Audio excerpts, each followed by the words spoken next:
Hello everyone, welcome back. Sale और operating lease back के second session में आप सबका स्वागत है दोस्तों।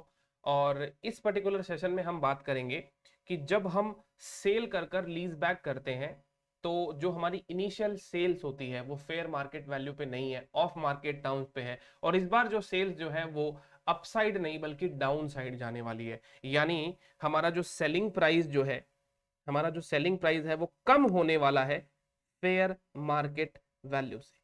सेलिंग प्राइस जो है दोस्तों क्या होने वाला है, कम होने वाला है फेयर मार्केट वैल्यू से।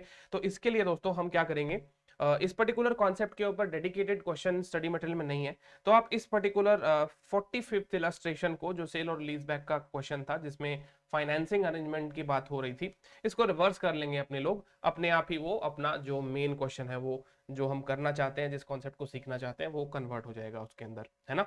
तो देखिए, सेल और लीज बैक का ये क्वेश्चन है 45th, और इसकी मदद से हम लोग ये वाला कॉन्सेप्ट जो है सीखेंगे। सबसे पहले तो आप अपने बुक में, नोटबुक में, जहां पे भी आप इसको लिख रहे हैं, हेडिंग लगा लीजिए कि when selling price, just a minute,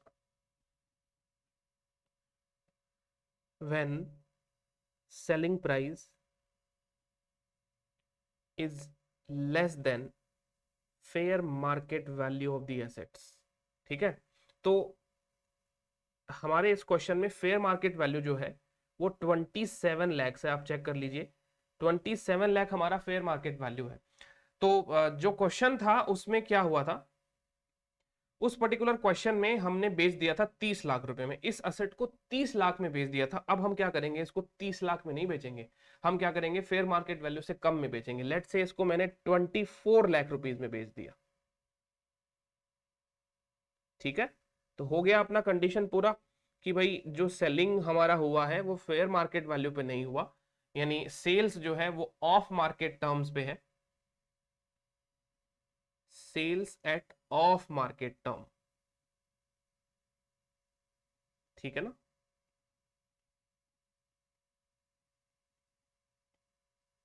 तो देखिए, सेल्स अगर फेयर मार्केट वैल्यू से ज्यादा भी होता है तो भी उसको ऑफ मार्केट कहेंगे, कम होता है तो भी उसको ऑफ मार्केट कहेंगे। बट कम होता है तो अकाउंटिंग कैसे करनी है, ये बात अपने को सीखनी है। तो देखिए, जाहिर सी बात है, यहां पर जो सेल करने वाला पर्सन है उसको यहाँ पे 3 लाख का नुकसान हो रहा है। तो पुराने जमाने में ट्रेडिशनल अकाउंटिंग की बात अगर अपन कर लें तो कोई ये सोचेगा कि भाई चलो बेचने पे नुकसान हो गया 3 लाख रुपए का। अरे भैया, नुकसान नहीं है, इस चीज को समझने की कोशिश करें। ये 3 लाख रुपए का नुकसान नहीं है। इस चीज को समझने की क्या कोशिश करेंगे सर, कैसे समझेंगे इस चीज को। तो देखिए, जैसा कि आपको पता है कि दोनों transaction as a package negotiate होते हैं, सेल और लीज बैक।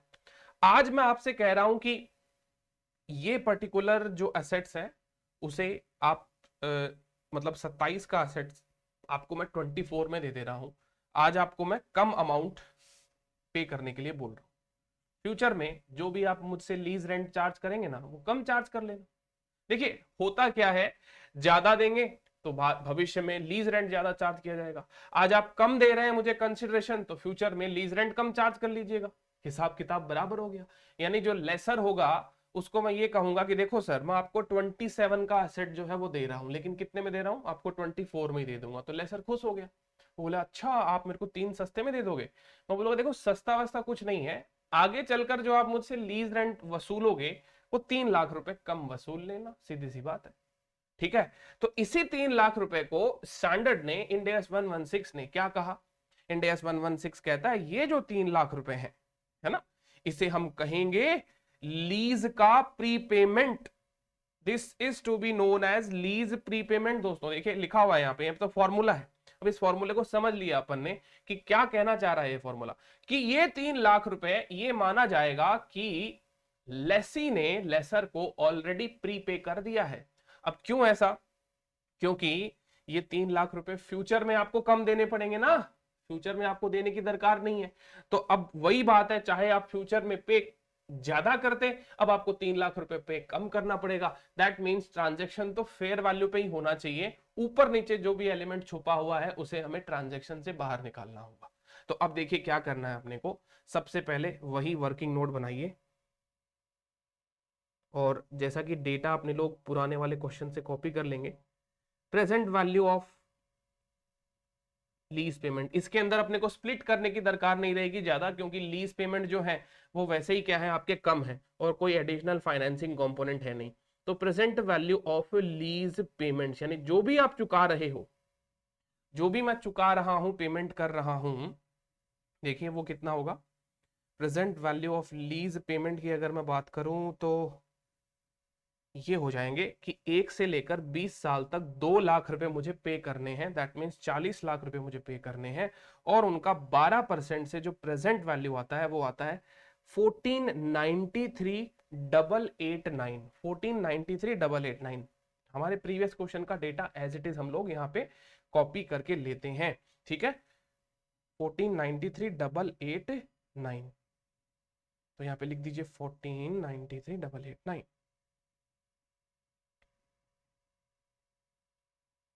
ये तो मुझे देना है, और आपको पता है ये 1493,889 जो है, ये लीज पेमेंट जो है वो कम है। वो lease payment market lease rent, यानी मार्केट में जो लीज रेंट चलना चाहिए उसके हिसाब से ये कम है। और कितने कम है? 3 लाख रुपए कम है, 3 लाख रुपीज कम है, ठीक है। क्योंकि ये लीज का प्री पेमेंट मान लिया जाएगा, ये तो स्टैंडर्ड ने कहा है, ठीक है।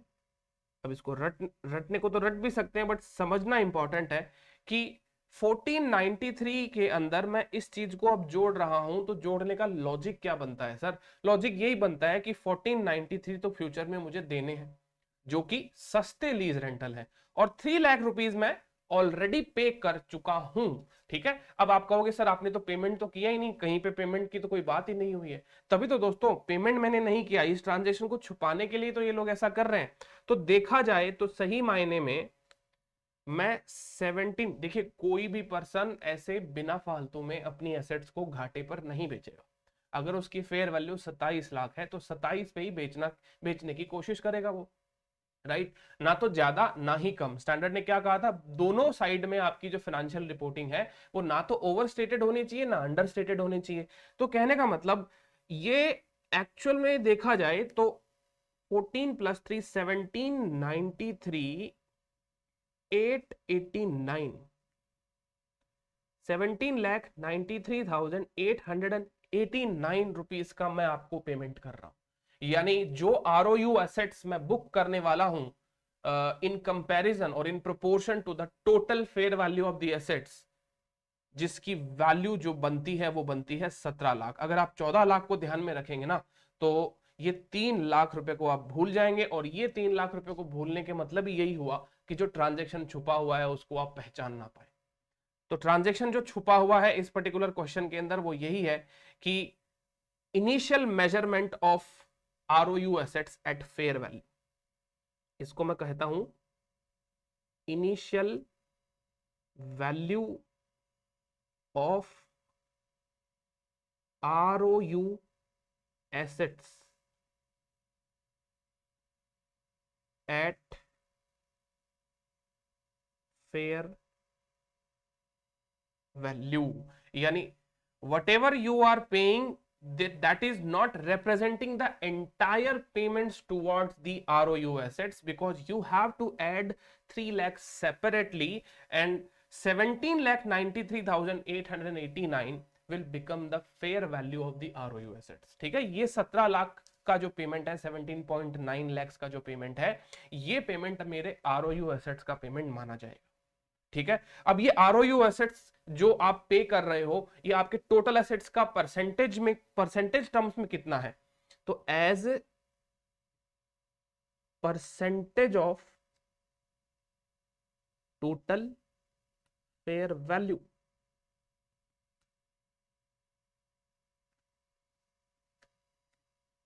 Of assets.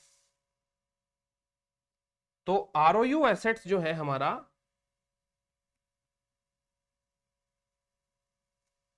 इसका मेजरमेंट टोटल फेयर वैल्यू के रेफरेंस में कितना बन जाता है। तो देखिए टोटल फेयर वैल्यू हमारा 27 लाख है,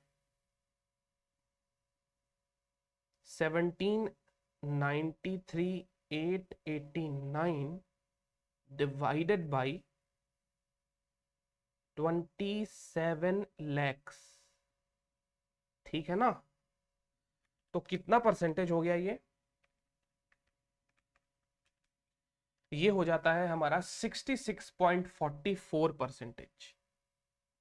66.44%।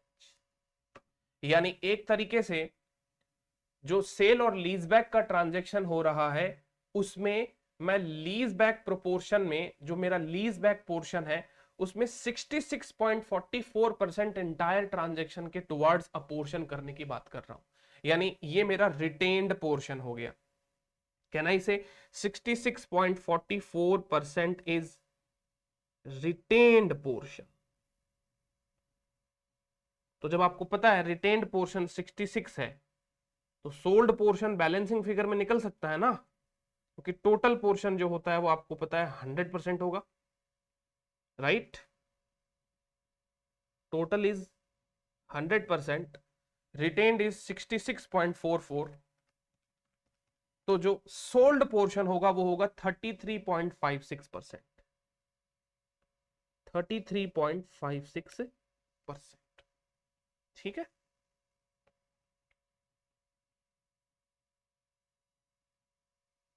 तो ये हमारा सोल्ड पोर्शन निकल गया। तो फर्स्ट वर्किंग नोट में मैंने क्या कैलकुलेट कर लिया, आरओयू एसेट्स का परसेंटेज कैलकुलेट कर लिया, जितना मैंने रिटेन किया और जितना मैंने सोल्ड किया उसका भी मैंने परसेंटेज जो है वो कैलकुलेट कर लिया है। करेक्ट।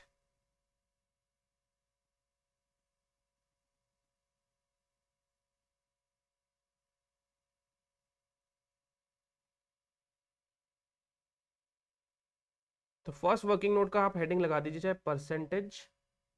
देखिए present value of lease payment का अपन ने कैलकुलेशन यहाँ पे शो नहीं किया है, पुराने वाले क्वेश्चन से पिकअप कर लिया है। तो जैसे अब ये इंडिपेंडेंट क्वेश्चन रहेगा तो डेफिनेटली उस हिसाब से वर्किंग नोट बढ़ जाएगा। तो present value of lease payment का फर्स्ट वर्किंग नोट हो जाएगा, फर्स्ट वर्किंग नोट में लिख देता हूं यहाँ पे पीवी ऑफ लीज पेमेंट, है ना। अब डायरेक्टली कैलकुलेट हो गया 1493,889। फिर ये मेरा सेकेंड वर्किंग नोट हो जाएगा,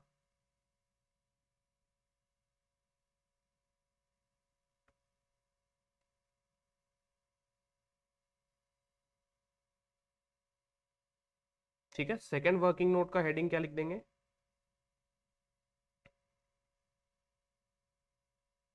percentage of ROU assets retained and sold. यानी आरओयू एसेट्स आपने कितनी तो रिटेन कर ली और कितना आपने बेच दिया, ये हमने सेकेंड वर्किंग नोट में निकाल लिया। ठीक है, which is coming to 66.44% retained portion and 33.56% sold portion. ये दोनों वर्किंग नोट आपको अच्छे से क्लियर हो गए होंगे। ठीक है, क्या एक्स्ट्रा किया हमने इसमें, मैंने लीज पेमेंट 3 लाख रुपए इसमें जोड़े। ये आपकी नई चीज थी इसके अंदर, इस चीज को आप समझने की कोशिश करिएगा, क्योंकि जो 1493 है वो तो मैन्युपुलेटेड प्राइस है, वो तो जो आप दिखा रहे हो किताबों में वो है। असली मायने में सब्सटैंशियल, अगर अपन बात करते हैं सब्सटेंस की बात करते हैं तो असली मायने में जो आप पेमेंट कर रहे हो वो 14.93 फ्यूचर में जो है वो सस्ता है 3 लाख रुपए। ठीक है, वो सस्ता है 3 लाख रुपए, तो जो सस्ता है उससे आप बढ़ा दीजिए।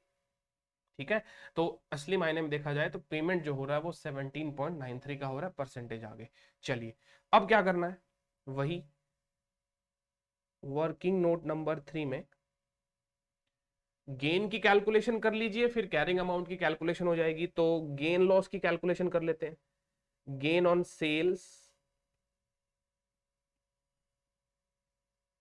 ठीक है, गेन ऑन सेल्स की कैलकुलेशन कैसे होगी, तो देखिए आपने ट्रांजेक्शन भले ही फेयर वैल्यू पे नहीं किया, लेकिन हमने तो प्री पेमेंट को ऐड कर कर अपने आप ही इसको फेयर वैल्यू पे ला दिए। यानी आपने भले ही चाहे 24 रुपीज में बेचा हो, लेकिन ये जो 3 रुपए का प्री पेमेंट है इसको हम जैसे ही ट्रांजेक्शन में ऐड करते हैं तो ट्रांजेक्शन फेयर वैल्यू पे हो जाता है 27 पे।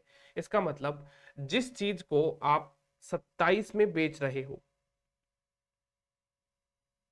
फेयर वैल्यू जिसकी 27 लैक्स है, लेस कैरिंग अमाउंट कितना है इसका? कैरिंग अमाउंट 15 लाख था ना बुक्स के अंदर इस चीज का।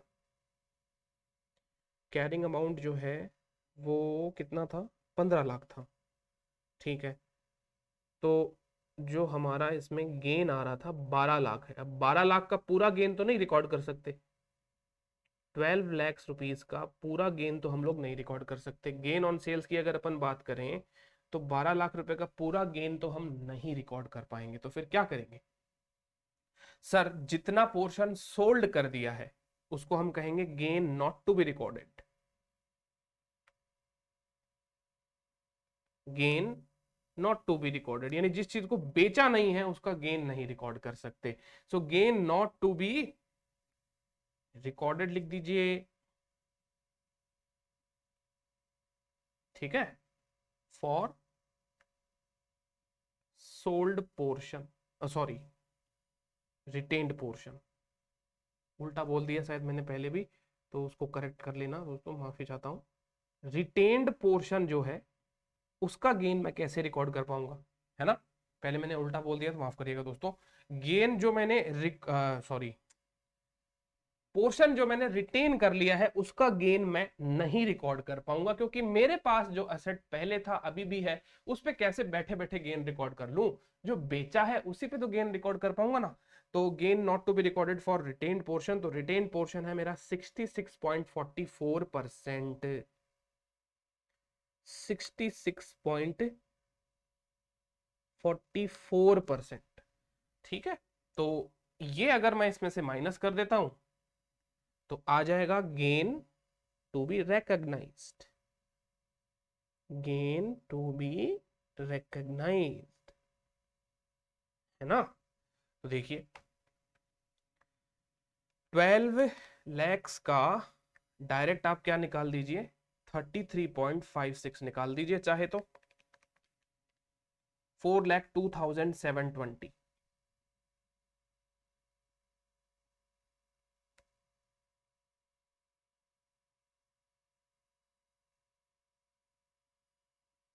ठीक है, और जो नहीं रिकॉर्ड होगा वो क्या है? वो है 66.44%। ये इफेक्टिवली आपके पास रह गया, तो इस गेन को हम नहीं रिकॉर्ड करने की परमिशन देंगे, विच इज 797,280। तो जैसे कि पहले हम गेन लॉस निकालते थे, वही ये दो तरीके वही वाले हैं, आप वैसे ही करके निकाल सकते हैं, कोई दिक्कत वाली बात इसमें नहीं होगी।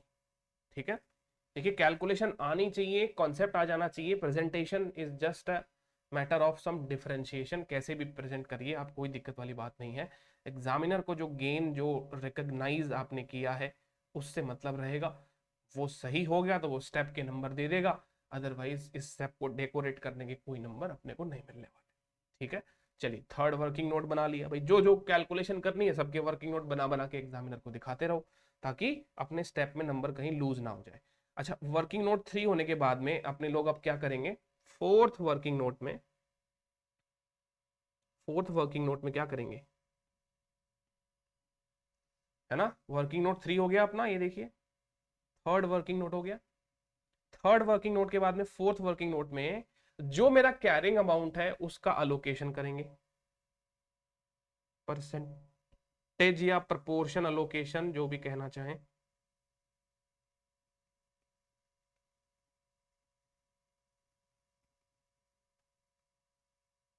कैरिंग अमाउंट, तो देखिए कैरिंग अमाउंट मेरा जो है बुक्स पे 15 लाख है, सोल्ड पोर्शन, रिटेन्ड पोर्शन, है ना?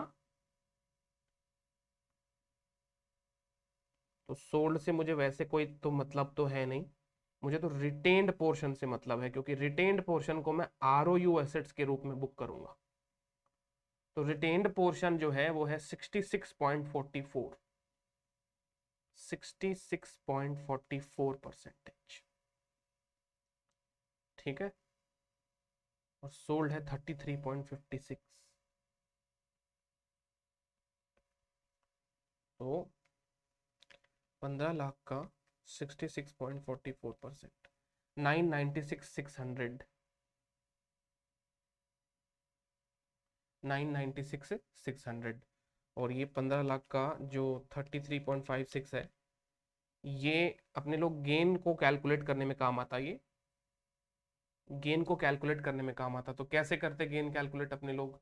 भाई जो अपन ने बेचा है, राइट, उसको देखिए दूसरे वाले तरीके से भी बता देता हूँ ताकि आपको कोई दिक्कत वो जो है ना रहे।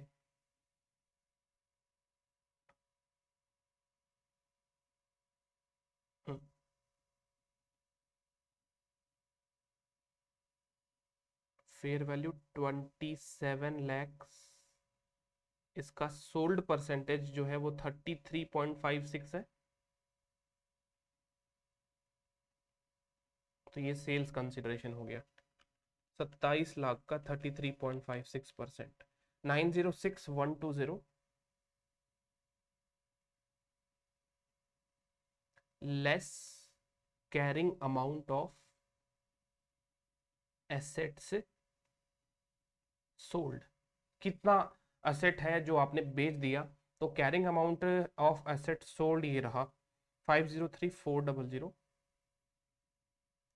503,400।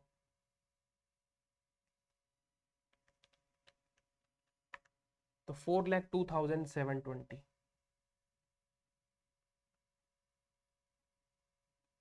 गेन।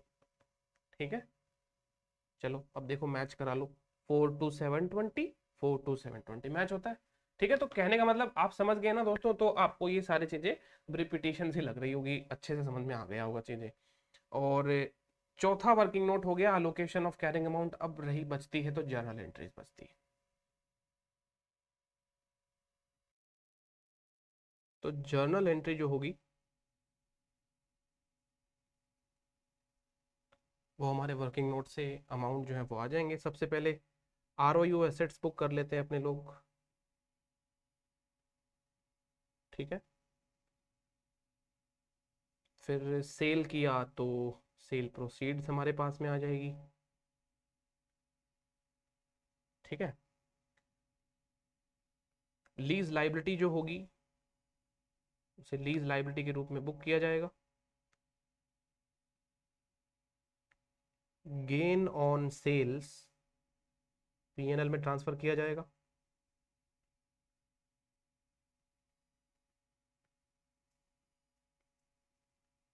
और क्या रहता है इसमें, सारी चीजें हो गई ना। ROU एसेट्स बुक हो गया, बैंक कैश डेबिट हो जाएगा, लीज लाइबिलिटी बुक हो गई, गेन ऑन सेल्स जो है वो आ जाएगा। अच्छा, अपना प्रॉपर्टी प्लांट इक्विपमेंट को डी रिकॉग्नाइज भी करना है। तो प्रॉपर्टी प्लांट इक्विपमेंट का कैरिंग अमाउंट 15 लाख बताया गया था, तो 15 लाख से कैरिंग अमाउंट को आप डी रिकॉग्नाइज कर दीजिए। गेन ऑन सेल्स कितना बुक करना है, 402,720, ये लीजिए 402,720 गेन ऑन सेल्स बुक कर देते हैं। ROU एसेट्स कितना बुक करना है, ROU एसेट्स से ये रहा रिटेन्ड 15 लैक्स का रिटेन्ड, प्रीवियस कैरिंग अमाउंट का ही निकालिएगा आप, फेयर वैल्यू का मत निकाल देना। तो ये हो जाएगा 996,600, 996,600। और कुल मिला के सेल प्रोसीड जो हुई थी वो 24 लाख रुपए की हुई थी। बराबर है कि नहीं है? लीज लाइबिलिटी हमारी कितनी होगी, जो लीज पेमेंट हमें करने हैं फ्यूचर में, विच इज 1493,889, 1493,889। ये एंट्री जो है अब टैली होनी चाहिए, तो हमारा अकाउंटिंग जो है सब कुछ सही हो गया होगा। अदरवाइज कोई ना कोई गड़बड़ हो गई होगी। तो देख लीजिए, टोटल करके देख लीजिए मैच होता है कि नहीं होता। ये होता है 996,600 प्लस 24 लैक्स, 33,96,600,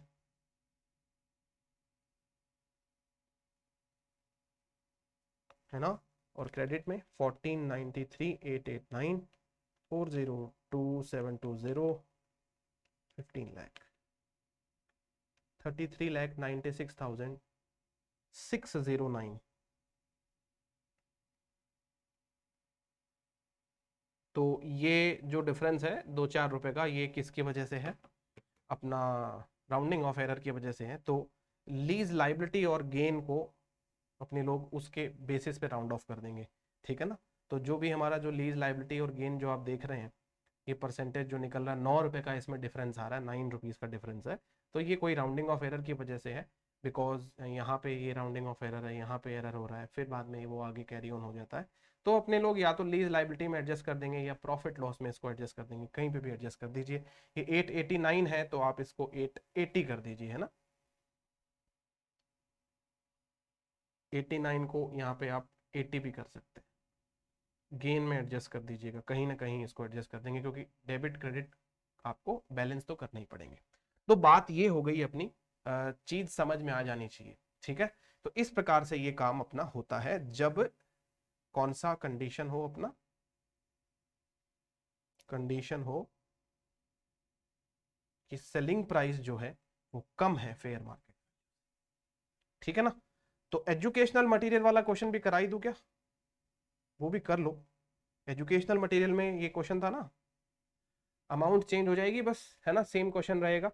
तो ये क्वेश्चन नंबर 24 को भी आप रिवर्स करके करें, खुद करने की कोशिश करें, फिर बाद में वीडियो देख के उसको टैली कर लें कि क्या होना चाहिए यहाँ पे।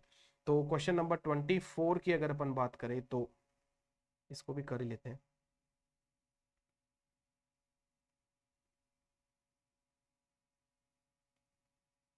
क्वेश्चन 24 ऑफ एजुकेशनल मटेरियल, ठीक है ना। इसको अपने लोग चेंज कर रहे हैं, रिवर्स करेंगे इसको, जहाँ पे कैरिंग अमाउंट एसेट का है 5 लाख, सेल प्राइस हम लोग चेंज करेंगे, फेयर वैल्यू है 9 लाख, लीज पेमेंट जो है वो है 80,000 payable at the end of each year, और लीज टर्म जो है हमारा वो 15 साल का है ना, बराबर है, ठीक है। तो इस बार सेलिंग प्राइस हम लोग क्या कर लेते हैं, सेलिंग प्राइस इस बार रख लेते हैं 8 लाख।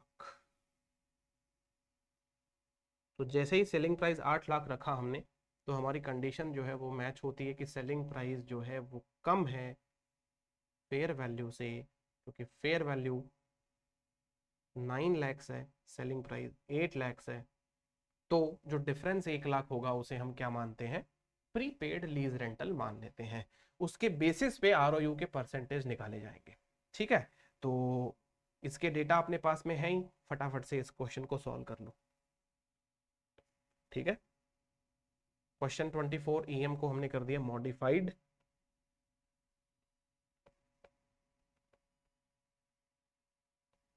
इसको भी सॉल्व कर लीजिए, ठीक है। आप करें फटाफट से, फिर बाद में वीडियो देख लेंगे आप और मैच कर लीजिएगा फाइनल आंसर क्या आता है। रिपीटिशन रहेगा अपना पुराने वाले स्टेप्स का, बट एक दो क्वेश्चन कर लेते हैं, तो फिर बाद में आपको इसमें कोई दिक्कत वाली बात बाद में कभी होगी नहीं। तो आइए फर्स्ट वर्किंग नोट में PV of lease rental, first working note में क्या निकालें, present value of lease payment, 80,000 का present value of lease payment हम ऑलरेडी निकाल चुके हैं, ठीक है। तो वो निकाली हुई वैल्यू है वो काम में ले लेता हूँ। ये देखिए पिछले क्वेश्चन में निकाला था ना, 1 से लेके 15 साल तक 80,000 का जो लीज पेमेंट करेंगे, 10% की डिस्काउंट रेट है हमारे इस क्वेश्चन में। तो 10% की डिस्काउंट रेट के बेसिस पर ये प्रेजेंट वैल्यू आती है 608,486।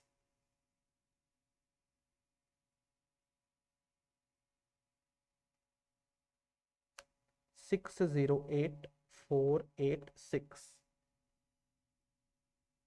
इसमें हमारी डिस्काउंट रेट जो है 10%, है ना। तो लीज पेमेंट का प्रेजेंट वैल्यू आ गया 608,486। वही वाली बात, कैसे बिल्ड करेंगे क्वेश्चन को, कि भाई कोई भी पर्सन अपना फेयर वैल्यू 9 लाख का एसेट 8 में क्यों बेचेगा, सस्ते में क्यों बेचेगा, है ना। सस्ते में इसीलिए बेचेगा क्योंकि भविष्य में जो उसे लीज पेमेंट चुकाने हैं वो उसके अंदर भी उसको कुछ रियायत कंसेशन मिल जाएगा, कम चुकाएगा वो, क्योंकि वो आज पहले ही इस लॉस के माध्यम से प्रीपेड लीज रेंटल चुका रहा है। सो ये अपना इसका कॉन्सेप्ट हो जाता है। सेकेंड वर्किंग नोट में हम लोग आरओयू एसेट्स का जो फेयर वैल्यू होगा, असली मायने में जो फेयर वैल्यू होना चाहिए आरओयू एसेट्स का, वो निकाल लेते हैं। राइट ऑफ यूज एसेट्स का फेयर वैल्यू। तो कैसे होगा इसमें, एक तो present value of lease payment, ये तो आप दे ही रहे हो सर, इसमें तो कोई दिक्कत ही नहीं है। 608486 ये तो मैं पे कर ही रहा हूं, ठीक है, बट ये कम है, कितना कम है, ये 1 लाख रुपए कम है, ठीक है। इसको हम कहेंगे प्रीपेड लीज रेंटल, लीज प्रीपेमेंट्स, कुछ भी कह दीजिए, ठीक है। तो कहने का मतलब ये हो गया कि 708486 ये हो गया मेरा आरओयू एसेट्स का फेयर वैल्यू, ठीक है। अब इसको as a percentage of sales निकाल लेते हैं, ROU assets as percentage of fair value.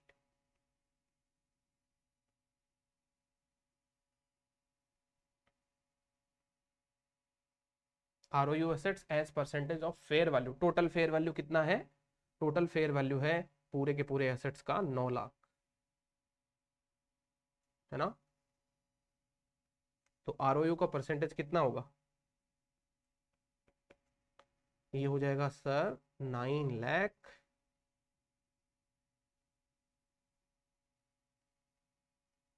Total है, और 708486, 708486।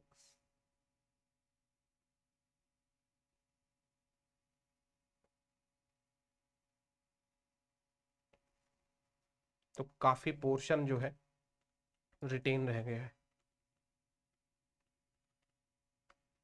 78.72%, 78.72%। तो ये 78.72% निकालना बहुत इंपॉर्टेंट है दोस्तों। और ये कैसे निकलता है, प्रीपेड लीज रेंटल को ऐड करने से। क्यों ऐड किया इस चीज को हमने, रीजन क्या है, क्योंकि जो 1 लाख रुपए में सस्ता आज बेच रहा हूं एसेट्स को, सेल प्रोसीड जो मेरे पास में कम आ रही है, उसमें जो मुझे लॉस हो रहा है, ये लॉस कंपनसेट हो जाएगा फ्यूचर लीज पेमेंट के माध्यम से, क्योंकि फ्यूचर में आपसे लीज पेमेंट सस्ते लिए जा रहे हैं। तो बात तो वही हो गई, फिर बाद में लीज पेमेंट सस्ते कराने का क्या मतलब हुआ, वो सस्ते कराने का मतलब यही हो गया दोस्तों, क्योंकि ट्रांजैक्शन में कहीं ना कहीं दोनों जनों की मिली भगत है। अब वही दोनों जनों की जो बैक एंड के अंदर जो इंटेंशन चलते रहते हैं, उन इंटेंशन को ही तो ये आईएफआरएस निकालना चाहता है कि सब्सटेंस ऑफ द ट्रांजैक्शन को पिक करके बुक करने की कोशिश करें, रादर देन जो ऊपर ऊपर दिख रहा है, ठीक है। चलिए, आरओयू का परसेंटेज जब निकल गया तो इसको हम कहते हैं रिटेन्ड पोर्शन। 78.72 को हम क्या कहेंगे, रिटेन्ड पोर्शन कहेंगे कि नहीं कहेंगे। तो जब ये रिटेन्ड है तो सोल्ड परसेंटेज भी आ जाएगा ना, सोल्ड, या फिर इसको ऐसे लिखना चाहिए ट्रांसफर्ड, ठीक है, सोल्ड और ट्रांसफर्ड। तो जब अपने को पता है कि भैया 100% का टोटल काम होने वाला है, उसमें से 78.72 रह गया, तो 21.28 बिक गया, 21.28 जो है हमारा सोल्ड या फिर ट्रांसफर्ड, ठीक है। परसेंटेज ऑफ एसेट्स रिटेन्ड और परसेंटेज ऑफ एसेट्स सोल्ड, इस वर्किंग नोट का नाम ये लिख लेना चाहिए, परसेंटेज ऑफ एसेट्स रिटेन्ड या percentage of assets sold. Percentage assets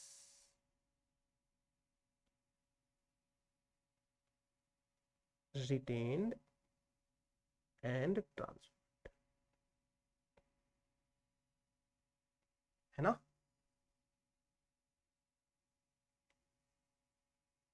ठीक है, तो ये वाली कैलकुलेशन भी हो गई। अब कैलकुलेशन किसकी कर लें, कैरिंग अमाउंट की कर लीजिए, गेन की कर लीजिए, जैसे ही आपकी इच्छा है, कोई जरूरी नहीं है कि ऑर्डर में ही हो। तो कैरिंग अमाउंट की कर लीजिए, कैरिंग अमाउंट का अलोकेशन, कैरिंग अमाउंट अलोकेशन, तो कैरिंग अमाउंट का जो अलोकेशन होगा वो क्या होगा, देखिए, कैरिंग अमाउंट बुक्स के अंदर है 5 लाख, तो retained right of use assets और ट्रांसफर्ड, है ना, ट्रांसफर्ड। रिटेन कितना रह गया हमारे पास, 78.72, ट्रांसफर्ड कितना हो गया 21.28। ठीक है, 5 लाख इंटू 78.72%, 393,600, ये हो गया ROU एसेट्स का वैल्यूएशन, जर्नल एंट्री में काम आ जाएगा। और ट्रांसफर्ड किया वो गेन निकालने के काम आ जाएगा, 1,06,400। ठीक है, नेक्स्ट वर्किंग नोट में गेन और लॉस बना लीजिए। ये वाला हो गया अपना कैरिंग अमाउंट का एलोकेशन। ठीक है, अब नेक्स्ट वर्किंग नोट में गेन और लॉस बना लीजिए।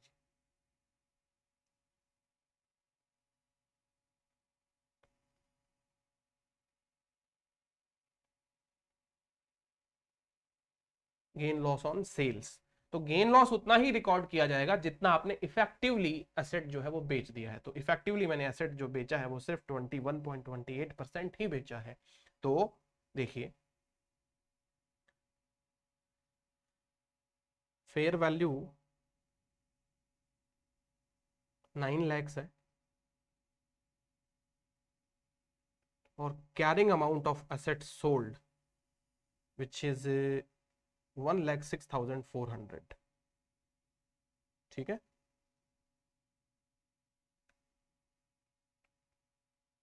9 लाख का फिर आप कितना ले लीजिए, उतना ही ले लीजिए, 21.28%।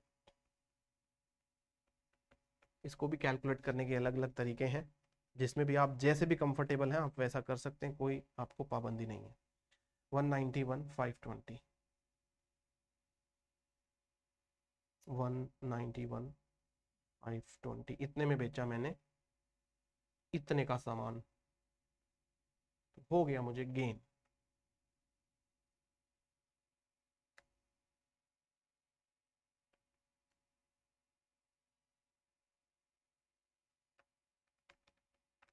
₹85,120 का गेन हो गया। ठीक है, आगे बात समझ में। अच्छा, दूसरे तरीके से निकालना है तो वैसे भी निकाल लीजिए भाई, फेयर वैल्यू और कैरिंग अमाउंट, सीधा डिफरेंस लीजिए, 9 lakhs, कैरिंग अमाउंट 5 लाख,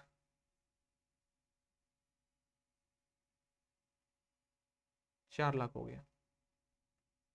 तो बट ये 4 लाख में से ये 4 लाख का गेन मैं नहीं रिकॉर्ड कर सकता, gain not to be recorded. क्यों नहीं रिकॉर्ड कर पाऊंगा, क्योंकि ट्रांसफर ही नहीं किया। तो रिकॉर्ड कितना कर पाऊंगा, बचा हुआ बैलेंस आ जाएगा कितना परसेंट, 78.72%।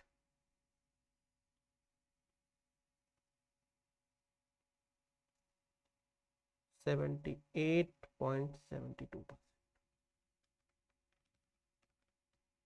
3,14,880 का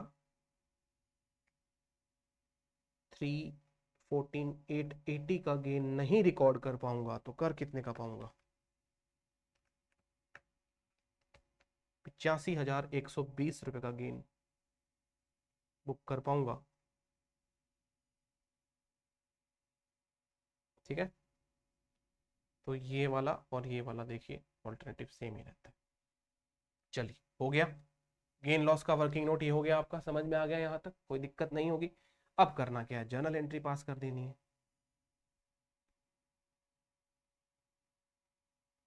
जर्नल एंट्री, जर्नल एंट्री वही होगी अपनी,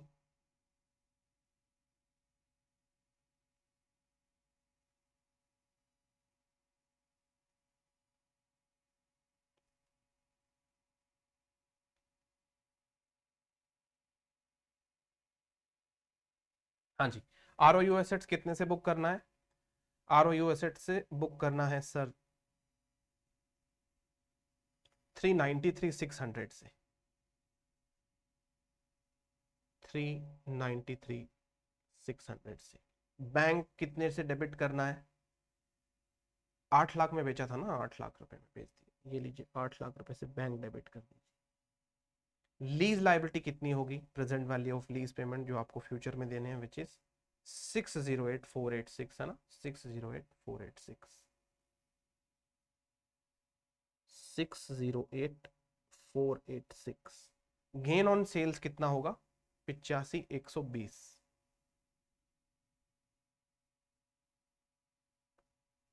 प्रॉपर्टी प्लांट इक्विपमेंट 5 लाख से, ठीक है। तो दोनों साइड का टोटल देख लीजिए, 393,600 प्लस 8 लैक्स, 1193,600 हो गया ये, 11,85,120 प्लस 8486, 1193,600। इसमें भी कुछ 5-6 रुपए का फर्क आ रहा है, तो ये 86 की जगह आप इसको 80 कर सकते हैं, या फिर गेन में एडजस्ट कर दीजिएगा, तो बात वही हो जाएगी। तो आपको बात समझ में आ जानी चाहिए दोस्तों, है ना। ये जो अदर वे था इसका, ये अदर वे हमारे पास में कहीं पे भी अवेलेबल नहीं था। ये वाला इलस्ट्रेशन, दोनों इलस्ट्रेशन मैंने आपको अदर वे अराउंड भी बता दिए हैं, और इसमें मुझे नहीं लगता कि आपको कोई भी डाउट अब रहा होगा, है ना। क्रूशियल काम इसमें क्या है अपना, आरओयू का परसेंटेज निकालते समय ये प्रीपेड लीज रेंट को जोड़ना, ये चीज समझ में आनी चाहिए आपको, ठीक है। आरओयू का परसेंटेज गलत निकल गया तो फिर बाद में गलत ही हो जाएगा सब कुछ, ठीक है ना। दोनों काम हो गया। अच्छा सर, एक बात तो बाकी रह गई, वो वाला क्या करेगा, मतलब बायर जो लेसर है वो क्या एंट्री पास करेगा? तो देखिए बायर क्या एंट्री पास करेगा, चलो आप ही बताओ, बायर क्या पास करेगा? यहां पे बायर लेसर, इसकी क्या अकाउंटिंग करेगा?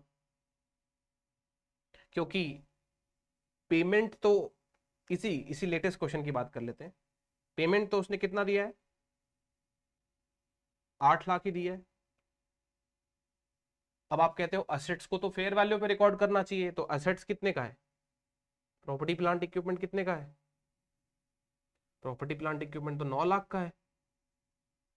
अरे सर एंट्री तो मैच नहीं हुई, 1 लाख का डिफरेंस आ गया, क्या करें? देखिए, जब सामने आपने कहा था कि हमने एक तरीके से ये प्रीपेड लीज रेंटल के रूप में एडजस्ट किया है, तो जब आपके लिए कोई चीज प्रीपेड है तो सामने सामने वाले के लिए वो क्या है? आपने प्रीपेड जिस चीज को किया, तो सामने वाले के लिए क्या होगा दोस्तों? सामने वाले के लिए वो होगा एडवांस लीज पेमेंट्स लिखना चाहिए। रेंट में जब जब भी बोलता हूं उसको पेमेंट लिखेंगे, रेंट उचित शब्द नहीं है, ठीक है। Property plant equipment account debit to bank and to advance lease payment, इसकी अकाउंटिंग हो गई। अब ये क्या करेगा दोस्तों, जब जब भी इसको जो लीज रेंटल मिलेंगे, वो लीज रेंटल अपने प्रॉफिट लॉस में लेके जाएगा। साथ ही साथ ये जो एडवांस लीज पेमेंट है ना, इसको over the lease term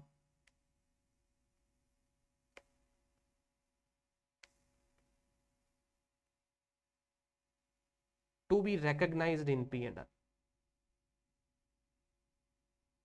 to be recognized in P&L over the lease term, यानी इससे एक बार में नहीं बल्कि ओवर द लीज टर्म। अगर मान लीजिए लीज टर्म आपका 15 साल है, तो 15 साल में, 10 साल है तो 10 साल में, ऐसे धीरे धीरे करके प्रॉफिट लॉस में रिकॉग्नाइज होना चाहिए। क्योंकि जो इसको लीज रेंट मिलेंगे वो तो कम मिलेंगे, जैसे कि आपको पता ही है, इसको लीज रेंट हर साल कितने मिलने वाला है? 80,000। तो 80,000 तो ये पीएनएल में लेके जाएगा ही जाएगा, प्लस और क्या लेके जाएगा पीएनएल में? ये 1 लाख डिवाइडेड बाई 15, ये होता है 6,667। तो ये वो लीज पेमेंट है जो मिलने चाहिए थे, है ना। तो फेयर लीज रेंटल तो 86,667 के बनते हैं, बट आपको सामने वाले ने कह दिया 80,000 ही दे देना। अरे क्यों दे देना 80,000? क्योंकि सामने वाले ने जब एसेट बेचा था ना, उस समय वो लॉस में आके एसेट बेच दिया, उसने सस्ता बेच दिया। तो सस्ता इसीलिए बेचा था ताकि आपके लीज रेंटल भी फ्यूचर के सस्ते कर दिए जाए। तो बट ये काम जो आपने सोचा वो काम तो आया नहीं, हो तो वही रहा है जो होना चाहिए, सब कुछ फेयर अकाउंटिंग हो रही है। अब आपके प्रॉफिट लॉस के अंदर जो लीज रेंटल की बुकिंग है वो 86 की होनी चाहिए, तो 86 की हो रही है, चाहे आप 80,000 कॉन्ट्रैक्ट में लिखवा लीजिए, 80,000 तो सीधा सीधा पीएनएल में जाएगा, plus 6,667 advance lease rental every year, it shall be amortized to your statement and P&L, making the correct lease rental to be shown in the statement of profit and loss, that is known as fair financial reporting। जो होना चाहिए वही हो, चाहे आप कितनी भी planning क्यों ना करें, जो चीज सही होनी चाहिए वही हो रही है। पुराने इसके ऊपर वाले क्वेश्चन में क्या था, इसके ऊपर वाले क्वेश्चन में ओपन उसके अंदर भी कर लीजिए, चाहे ये वाली एंट्री पास आप, उसके अंदर बायर लेसर क्या एंट्री पास करेगा, देखिए प्रॉपर्टी प्लांट इक्विपमेंट जिसकी फेयर वैल्यू 27 लाख है, आप दे तो 24 लाख ही रहे हैं, तो जब आप 24 लाख दे रहे हैं तो 3 लाख आपको देने क्यों नहीं पड़ रहे, क्योंकि आप लीज रेंट सस्ता कर रहे हैं, ठीक है ना। इसके लिए एडवांस लीज पेमेंट 3 लाख, और 3 लाख रुपए को अपने लोगों को क्या करना पड़ेगा,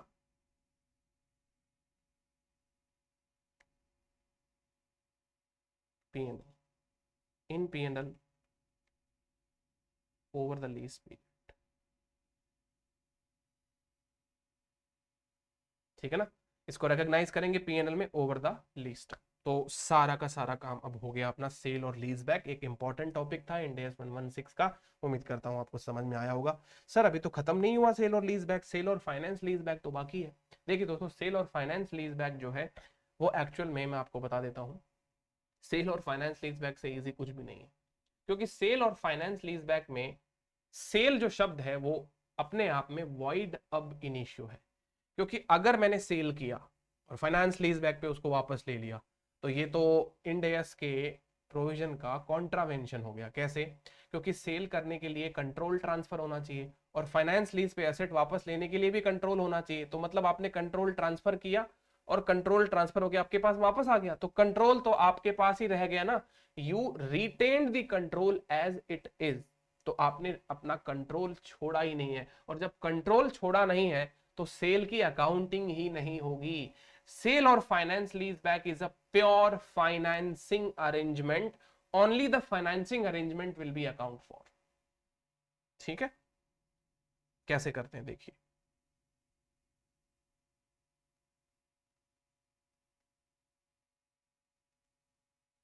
जैसे सपोज करिए ये 1 लाख रुपए का एसेट है,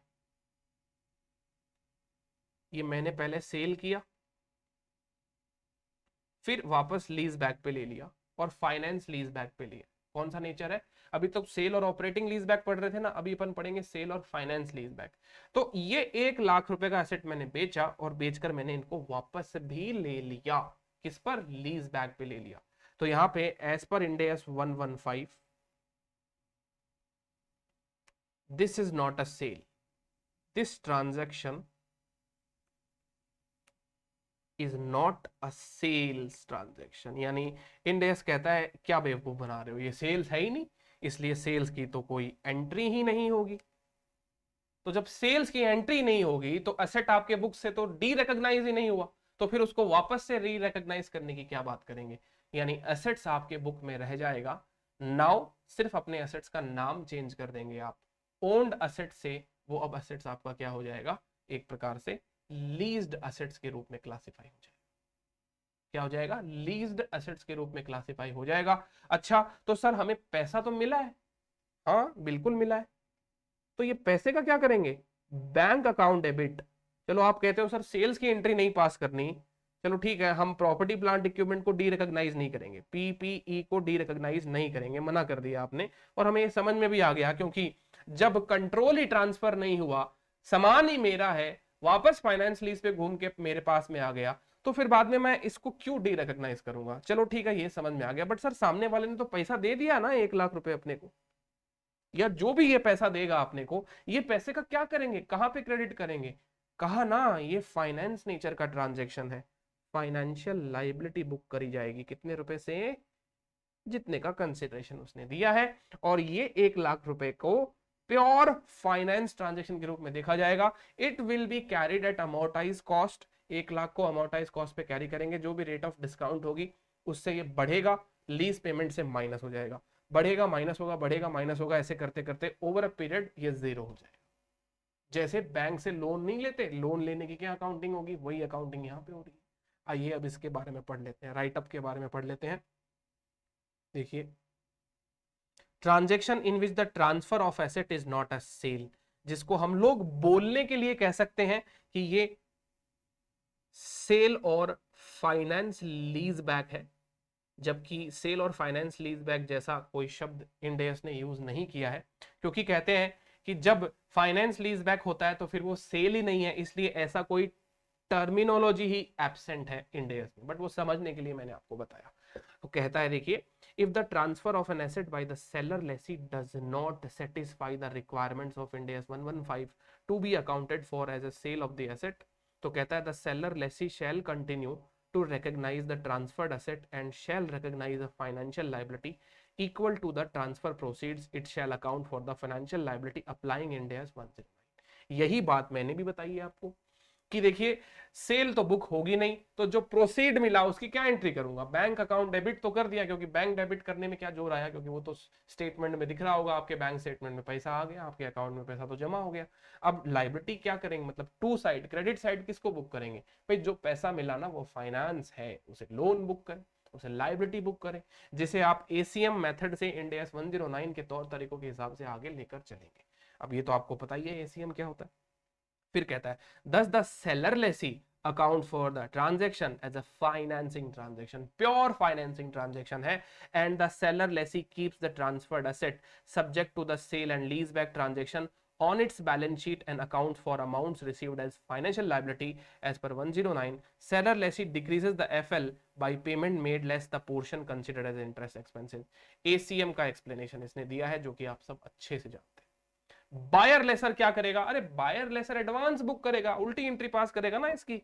जैसे आपने ये वाले एंट्री पास करी तो वो टू साइड में बैंक लिखता है, ये सेलर लेसर की एंट्री है, सॉरी सेलर लेसी की एंट्री हो गई एक प्रकार से। और बायर लेसर क्या करेगा? बायर लेसर करेगा टू बैंक, उसने तो पैसा दे दिया, जो भी पैसा उसने दिया, ठीक है। और डेबिट किसको करेगा? ये डेबिट करेगा फाइनेंशियल एसेट एडवांसेस, है ना, फाइनेंशियल एसेट एडवांसेस, आपके नाम से जो भी खाता होगा उसके अंदर आ जाएगा पैसा, और बैलेंस शीट में क्लासिफिकेशन फाइनेंशियल एसेट एडवांसेस के रूप में वही करंट नॉन करंट के हिसाब से चलता रहेगा, ठीक है। तो buyer lessor shall not recognise the transferred asset and shall recognise the financial asset.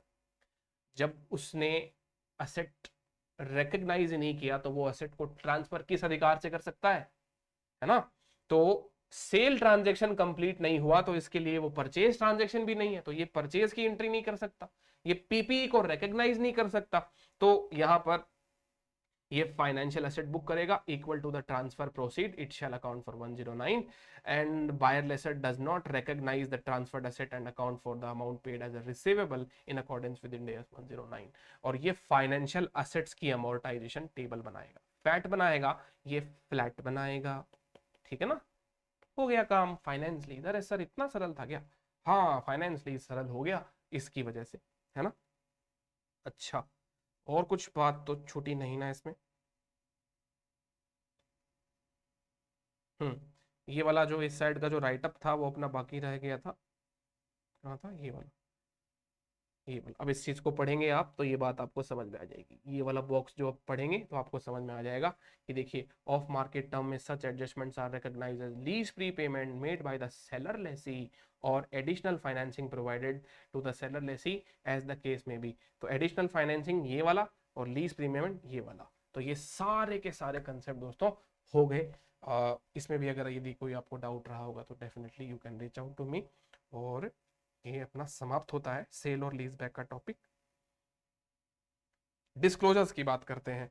तो देखिए डिस्क्लोजर्स के अंदर आपको ये कुछ बात बतानी होगी, क्योंकि इंपॉर्टेंट एरिया रह गया ना, कॉम्प्लिकेटेड एरिया है, घुमाने फिराने वाला एरिया है। तो लेसी का रीजन बताए सेल और लीज बैक के लिए, तो रीजन बताना बहुत ही बढ़िया बात हो गई। मतलब इंटेंट जो है वो आपको बताना, लिखकर बताना पड़ेगा एनुअल रिपोर्ट में, है ना। की टर्म्स और कंडीशन जो है इंडिविजुअल सेल और लीज बैक ट्रांजेक्शन की, payment not included in the measurement of lease liability, ठीक है, अगर कोई ऐसा पेमेंट कर रहे हो जो लीज लाइबिलिटी में मेजर नहीं हुआ है। Cash flow effect of sale and lease back transaction in the reporting period. यानी ये कुछ 4 आपके डिस्क्लोजर से रिलेटेड पॉइंट है जो आपको बताने पड़ेंगे, ठीक है। तो ये इंपॉर्टेंट पॉइंट हमारा समाप्त हुआ। अब 2 ही पॉइंट और रह जाते हैं इस इंडेस में, एक तो ट्रांजिशन से रिलेटेड, एक कोविड-19 का अमेंडमेंट। 2 चीजें हैं, नेक्स्ट सेशन के अंदर पिकअप करेंगे। तब तक के लिए गाइस थैंक यू।